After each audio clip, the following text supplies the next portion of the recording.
하나님 말씀은 누가복음 6장 1절부터 11절까지입니다.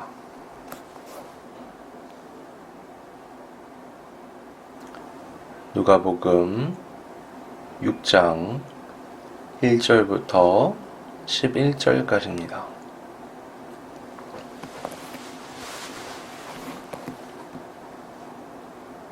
봉독하겠습니다.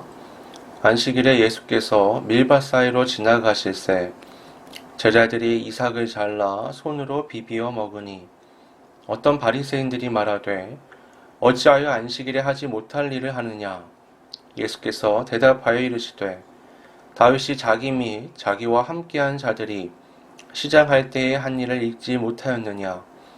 그가 하나님의 전에 들어가서 다만 제사장 외에는 먹어서는 안 되는 진설병을 먹고 함께한 자들에게도 주지 아니하였느냐. 또 이르시되 인자는 안식일의 주인이니라 하시더라. 또 다른 안식일에 예수께서 회당에 들어가사 가르치실새 거기 오른손 마른 사람이 있는지라. 서기관과 바리새인들이 예수를 고발할 증거를 찾으려 하여 안식일에 병을 고치시는가 엿보니 예수께서 그들의 생각을 아시고 손 마른 사람에게 이르시되 일어나 한가운데 서라 하시니 그가 일어나 서거늘 예수께서 그들에게 이르시되 내가 너희에게 묻노니 안식일에 선을 행하는 것과 악을 행하는 것 생명을 구하는 것과 죽이는 것 어느 것이 옳으냐 하시며 무리를 둘러보시고 그 사람에게 이르시되 내 손을 내밀라 하시니 그가 그리하매 그 손이 회복된지라. 그들은 노기가 가득하여 예수를 어떻게 할까 하고 서로 의논하니라. 아멘. 모든 규칙에는 형식이 있습니다. 예를 들면 그 도로교통법에는 녹색 등일 때는 진행을 하고 적색 등일 때는 정지를 하게 되어 있죠. 간단한 형식이죠. 누구나 다 아는 겁니다. 이거 왜 지켜야 할까요? 우리가 대한민국에 살고 있고 대한민국 도로교통법이 그러니까 무조건 지켜야 하는 걸까요? 물론 사회가 정한 규칙이라는 건 잘 지켜야만 합니다. 이거는 이해를 떠나서 무조건 잘 지키기만 해도 괜찮아요. 하지만 사회가 왜 그런 규칙을 세웠는지를 안다면 수동적이고 강제적인 자세가 아니라 능동적이고 적극적인 자세로 이 규칙을 지킬 수 있겠죠. 녹색 등에 진행하는 건 어린 아이들도 압니다. 저희 막내 아들도요, 녹색 등이 들어오면 아빠 가야 해요 라고 말을 할 수 있을 정도예요. 이 녹색 등에 진행하는 건 맞지만 그렇다고 해서 이 녹색 등이 나의 안전을 지켜주는 건 아닙니다. 녹색 등에 진행을 하다가 사고가 났다. 내 책임은 아니죠. 책임은 아니지만 내가 받을 그 피해까지도 없어지는 건 아니죠. 그래서 녹색 등이 들어왔다 그러면 좌우를 잘 살피고 정면도 잘 살피면서 진행을 해야 되는 겁니다. 방어 운전을 항상 잘 해야 되는 거죠. 신호등이 있다 그러면요. 그곳은 안전한 곳이 아니라 안전을 조심해야 되는 곳이란 의미가 됩니다. 항상 사고의 위험이 있는 곳이 신호등이 있는 곳이죠. 횡단보도도 마찬가지죠. 횡단보도가 있고 거기에 신호가 있다면 그것은 내가 안전하게 건널 수 있는 곳이라는 의미가 아닙니다. 그곳은 차량이 지나가는 길을 가로질러서 사람이 걸어갈 수 있는 정해진 구간이긴 하지만 그렇기 때문에 매우 위험할 수 있는 곳이죠. 신호등에 불이 들어왔다고 횡단보도를 마구 뛰어 건넌다. 그건 위험천만한 일이라고 말할 수 있는 겁니다. 모든 도로의 신호등과 차선은 사람의 안전을 위한 규칙이죠. 중요한 게 안전입니다. 그래서요, 이 지금 현재 도로의 교통의 안전보다 더 위급한 안전의 문제가 생기면 이 모든 규칙들은 깨질 수가 있는 겁니다. 만약에 구급차 사이렌이 울리기 시작한다. 그러면요, 모든 차들이 차선과 상관없이 신호와 상관없이 길을 내어줍니다. 그 사이렌이 울리는 순간 그곳에 있는 모든 규칙을 넘어서는 위급한 안전이 그 차에게 있다는 것을 알게 되고 모두 길을 비켜주는 거죠. 그 도로 위의 모든 규칙이 두 번째가 되어버리는 겁니다.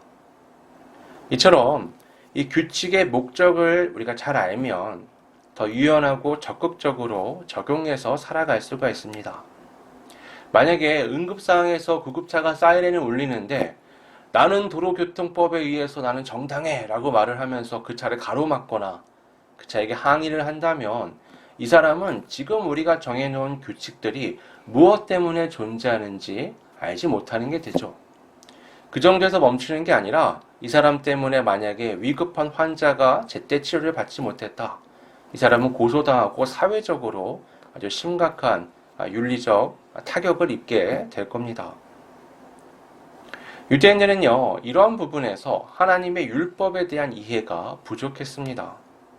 하나님의 말씀의 목적이 아니라 그 말씀의 형식에 너무 많이 집중했죠. 예를 들면요, 오늘날에도 그 이스라엘의 유대인 랍비들은 그 말씀이 들어있는 작은 상자를 머리에 띠로 매거나 손목에 띠로 매고 다닙니다. 신명기 6장 8절을 보면 이런 말씀이 있어요. 너는 또 그것을 내 손목에 매어 기호를 삼으며 내 미간에 붙여 표를 삼고. 여기서 이 그것이라는 건 하나님의 말씀을 의미하는데요. 그래서 이 말씀을 아주 가느다란 긴 띠에다가 다 적은 다음에 그거를 잘 말아가지고 이 조그만 상자에 꽉꽉 채워 넣는 겁니다. 그래서 이거를 머리에 띠를 띠고 손목에다가 띠를 띄어서 메고 다니는 거죠.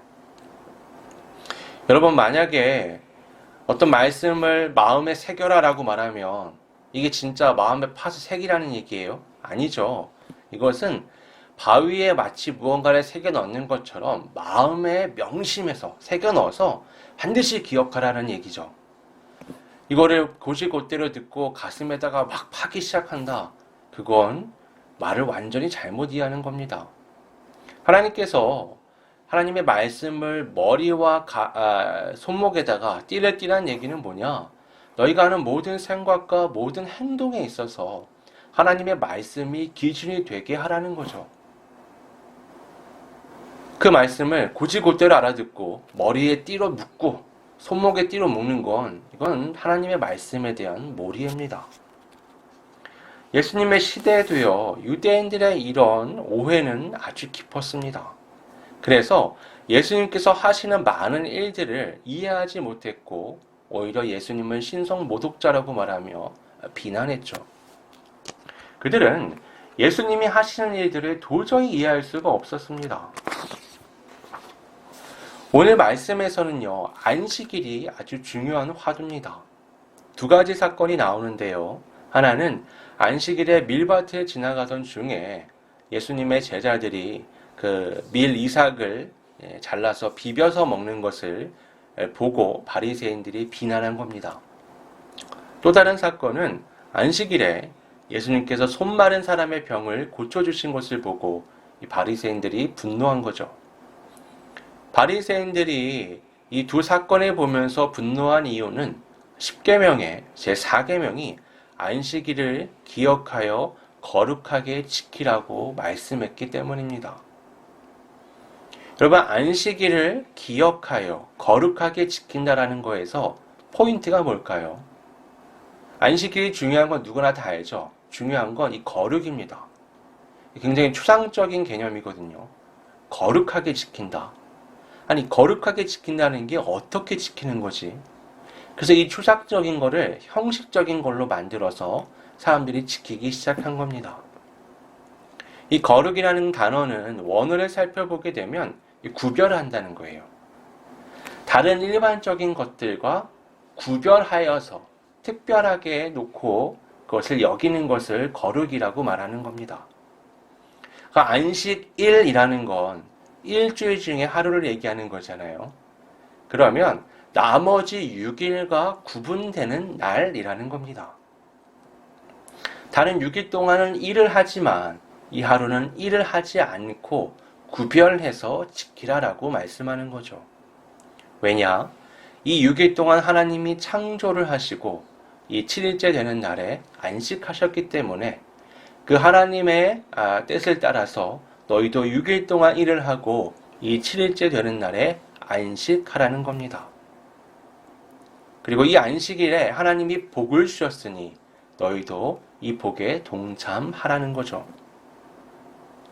안식일에 일을 하지 않는 쉼을 통해서 하나님의 복에 동참하며 이 거룩을 나타내라.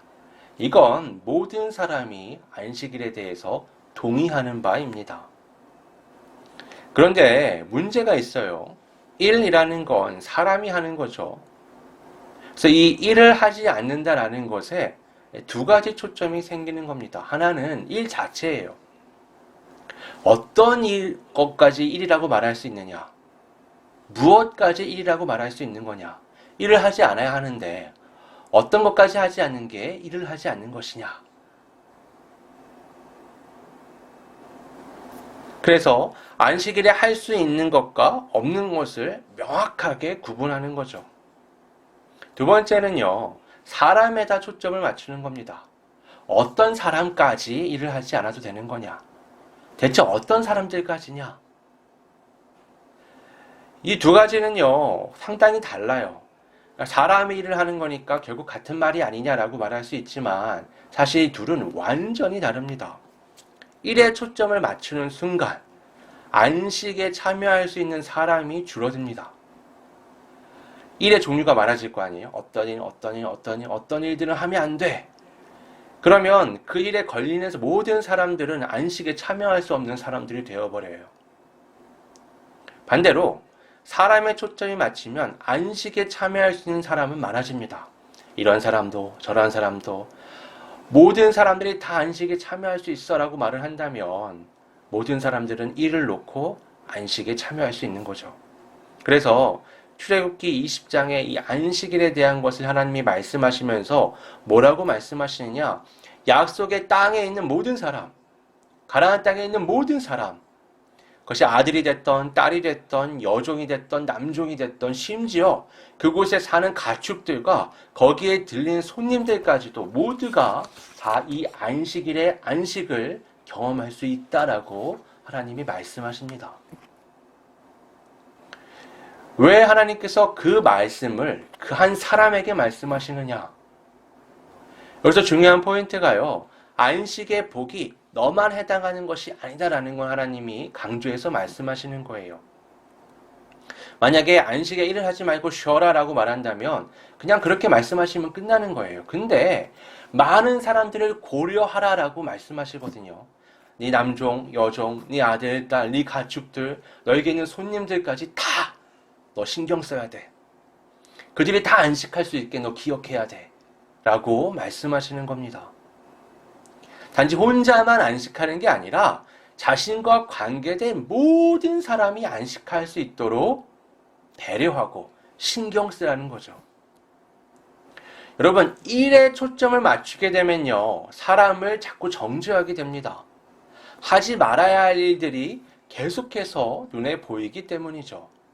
반대로 사람의 초점을 맞추게 되면 사람을 자꾸 회복시키게 되는 겁니다. 안식이 필요한 사람들이 자꾸 눈에 들어오기 때문이죠. 저 사람도 안식이 필요해. 이 사람도 안식이 필요해. 이런 생각이 들게 되는 겁니다. 그래서요, 일에 초점을 맞춘 바리새인들은요, 보는 사람마다 정죄하기 바빴던 겁니다. 반대로 예수님은 만나는 사람마다 불쌍히 여기시며 회복시키는 일에 열심이셨던 거죠. 바리새인들에게 있어서 예수님의 제자들이 밀이삭을 비벼서 먹은 건 절대로 하지 말아야 할 일이었습니다. 바리새인들은요, 이 안식일에 대해서, 안식일에서 일을 하지 말아야 한다는 것에 대해서 아주 디테일한 규칙이 있습니다. 지금도 유대 교인들은 만약에 금요일 밤에, 그러니까 금요일 해질 때부터 다음날 토요일 해가 지기 직전까지가 안식일이거든요. 근데 금요일 해가 지기 전에 전등을 켜놓은 거예요. 그리고 밤이 됐잖아요. 그럼 이 사람은 전등을 못 끕니다. 이 전등을 누르는 순간 이게 1이 돼버리는 거예요. 이 사람은 그냥 전등을 킨 상태로 다음날 해가 질 때까지 기다려야 돼요. 그 정도로 일에 대한 디테일한 사고를 갖고 있는 사람들이기 때문에 밀 이삭을 잘라서 손으로 비벼 먹었다. 이건 큰일이 되는 거죠. 이에 대해 예수님은 다윗의 예를 들면서 그가 제사장 외에는 먹을 수 없는 진설병을 자신도 먹었을 뿐만 아니라 사람들에게 주었다라는 걸 말씀하십니다. 다윗은 그 이스라엘 사람들이 고대하는 회복된 이스라엘 나라, 자신들은 하나님의 나라라고 말하는 그곳의 상징적인 인물이죠. 그 다윗의 시대의 영광을 다시 회복하는 것, 그것이 그들의 목표입니다. 그 다윗이 율법이 금기시하는 일을 했다라고 예수님이 말씀하시는 거예요. 그러나 다윗 자신도 그것을 크게 문제 삼지 않았고 그곳에 있던 제사장들도 문제 삼지 않았고 하나님도 그들에게 문제 삼지 않으셨습니다. 다윗은 이스라엘의 기름 부음 받은 왕이었죠. 그런 그가 그 빵을 먹고 부하들에게도 주었던 건 그 스스로도 그것을 할 수 있다라고 여겼고 크게 문제될 일이 없다라고 여겼습니다. 그는 지금 사울에게 쫓기고 있었고 매우 배가 고팠고 그곳에서는 그것 외에는 먹을 수 있는 양식이 전혀 없었습니다. 그 음식을 먹고 기력을 회복해서 하나님의 백성으로 살아가는 것이 그것을 먹지 않고 기력이 쇠하여 실패하는 것보다 하나님이 더 기대하시는 바죠. 예수님의 제자들이 먹은 이 밀 이삭은요, 우리가 잘 아는 대로 추수한 후에 가난한 사람들이 먹게끔 남겨둔 것이었습니다. 이 문화는 하나님에게서부터 시작된 것이에요. 하나님이 그것을 명령하셨거든요. 어떤 사람들이든 배가 고픈 사람들이 그것을 먹고 기력을 회복할 수 있도록 하나님이 배려하신 겁니다. 제자들은 몹시 배가 고팠고 그들 앞에는 하나님이 베풀어 주신 그 밀 이삭이 있었죠. 그들은 그것을 먹은 겁니다. 하나님께서 안식일을 구별하신 이유가 사람들에게 쉼을 주시고 회복을 주시기 위한 것이죠. 그렇기에 밀 이삭을 비벼서 먹고 기력이 회복한 것을 두고 하나님이 이것을 정죄시 여기신다. 그건 하나님 말씀에 대한 몰이해죠. 예수님은 그들에게 이 안식일의 주인이 인자라고 말씀하십니다. 한마디로 내가 이 안식일의 주인인데 니네가 뭐라고 말을 할 수 있느냐라는 거죠. 내가 주인이고 내가 괜찮다고 말하면 그건 괜찮은 것이다 라는 말씀인 겁니다.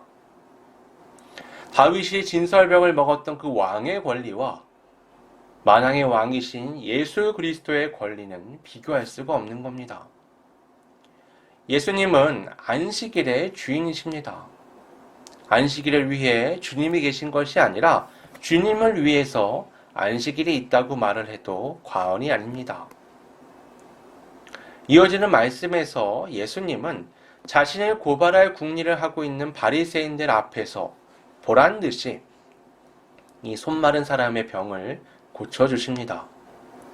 그러면서 그들에게 이런 말씀을 하십니다. 내가 너희에게 묻노니 안식일에 선을 행하는 것과 악을 행하는 것, 생명을 구하는 것과 죽이는 것, 어느 것이 옳으냐? 바리새인들은요, 사람을 고치는 것조차 일이라고 생각했습니다. 그래서 안식일에 사람을 돕는 것마저 하지 말아야 한다라고 여겼던 거죠.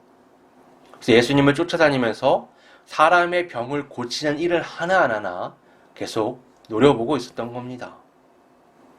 하지만 예수님의 관점은 완전히 다릅니다.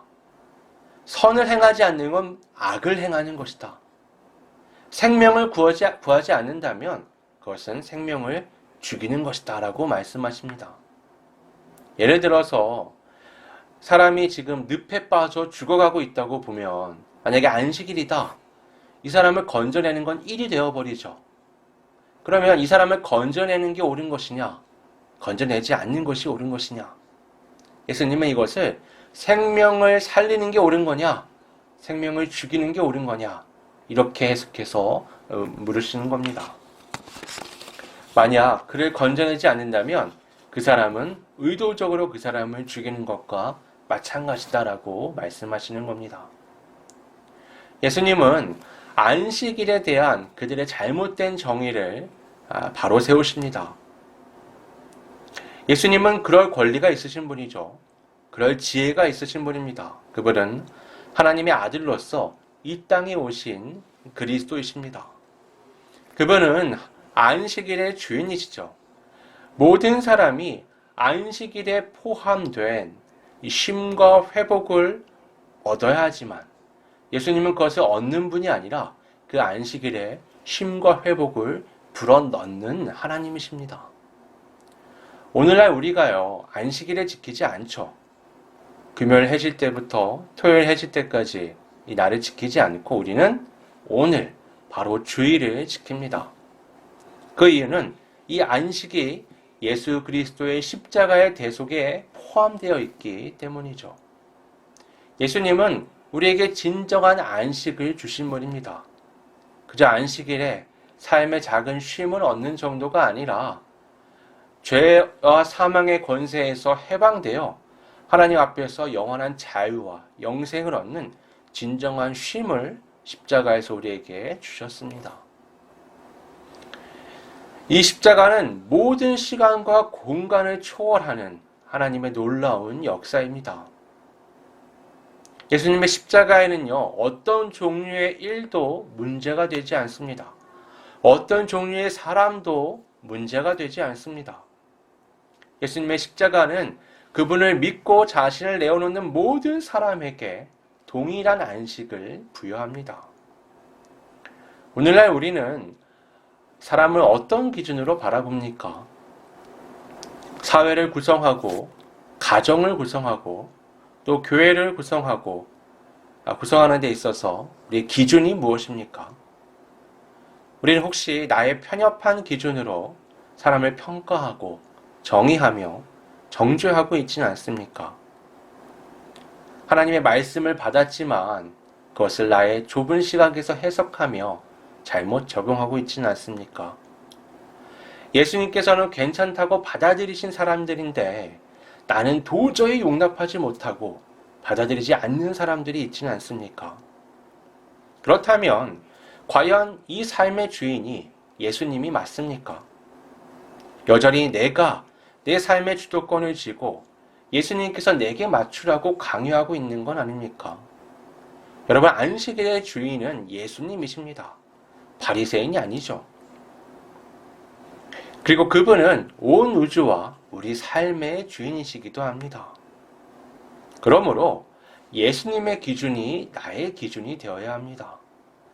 예수님께서 용납하시면 나도 용납할 수 있어야 합니다. 너무나 당연한 이 진리 앞에서 겸손하게 자신을 내려놓고 온전히 주님의 뒤를 따라가며 정죄하는 자가 아니라 사람을 용서하며 회복시키는 참된 안식의 백성이 되시기를 주님의 이름으로 축원합니다. 함께 기도하겠습니다. 사랑과 은혜가 풍성하신 아버지 하나님,